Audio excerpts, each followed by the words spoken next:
bad things happen to good people. You've witnessed it, I've witnessed it.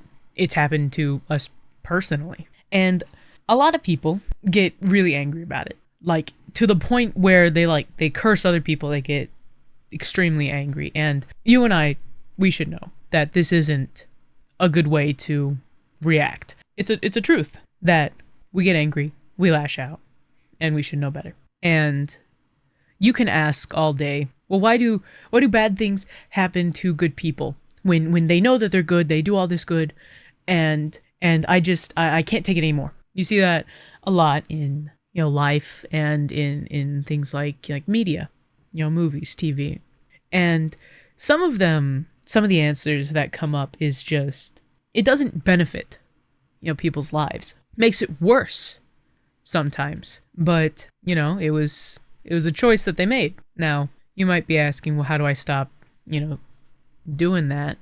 How do I stop making these choices that make that situation worse? And I'm not fully sure myself. I mean, I'm right up there with every other human being where it's like I do bad things. That doesn't make me inherently bad. It just makes me human. Because let's be honest here.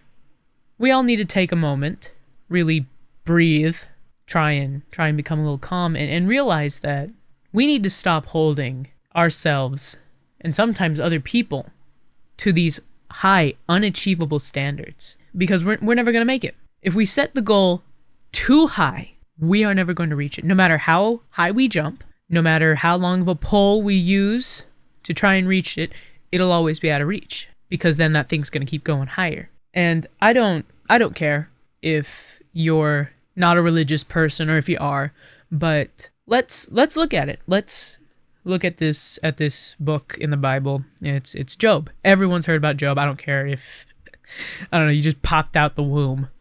You've heard about Job, and I know it. But let's look at that, that book in the Bible. Job was a righteous person. God himself said that he was. And then one dude is like, "Oh yeah? Well, how do you know he's not just, reaping the rewards of your name, of proclaiming that you are all these things?" And God was like, "All right, check it." And how I kind of interpret it, and this is definitely not the right thing to do, but this is, and people can correct me, because if I'm wrong, absolutely jump in and correct me. But how it came off is that throughout the entire journey in the beginning, it kind of comes off as, yeah, that's kind of was what was happening, is Job was being like, oh, God is always just and right. And then when he was actually put up to a test that honestly is quite understandable and can happen to everyone, which is testing our faith, like especially in the way that it matters, where it's like, do you only like this person because they give you things, because they make your life comfortable? And that's a good question. That is a good question to ask, is, do I praise this person just because of what they give me? And that's kind of what came off to me when I was going over this little video, going over the book of Job, because I don't have time.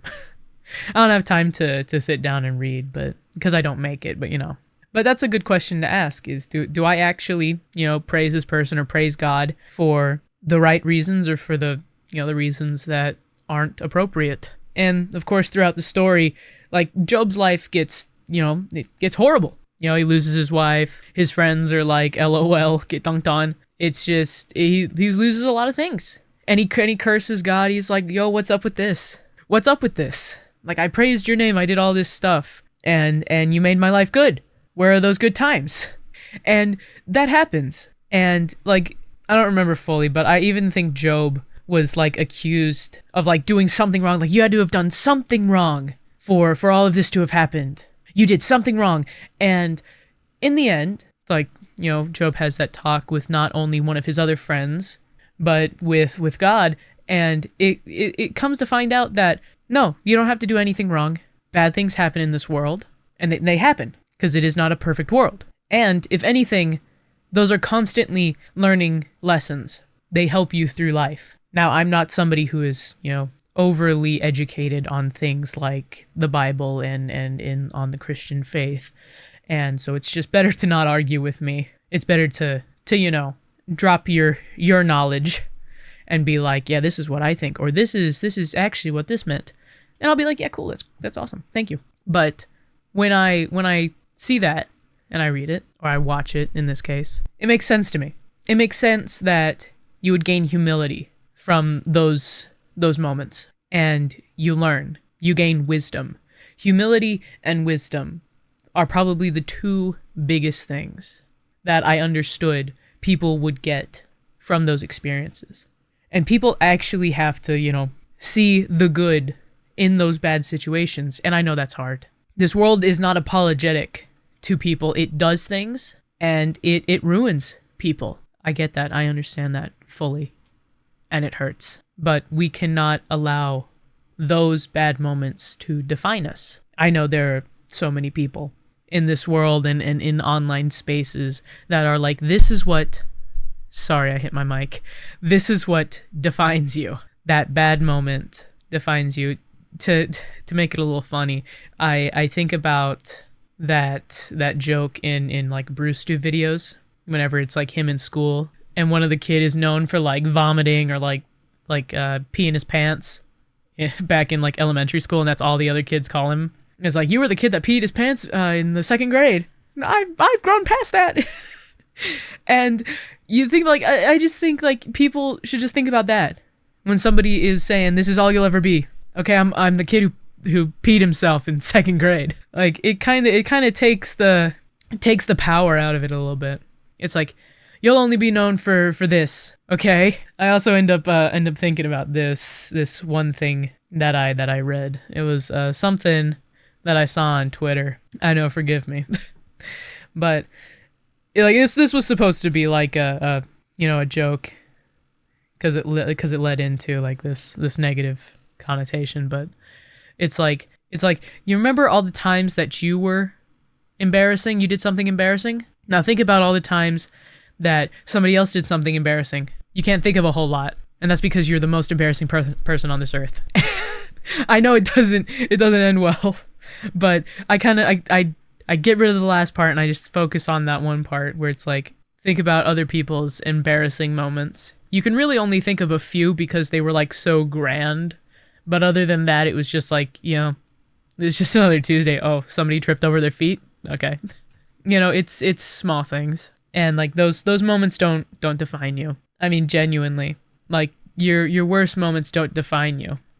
And I know every mouth-washing player out there from that fandom's going to come in and go, well, look at Jimmy. I'm like, no, we're not looking at Jimmy. He does not matter in this point, man. But yeah, bad things happen in this life.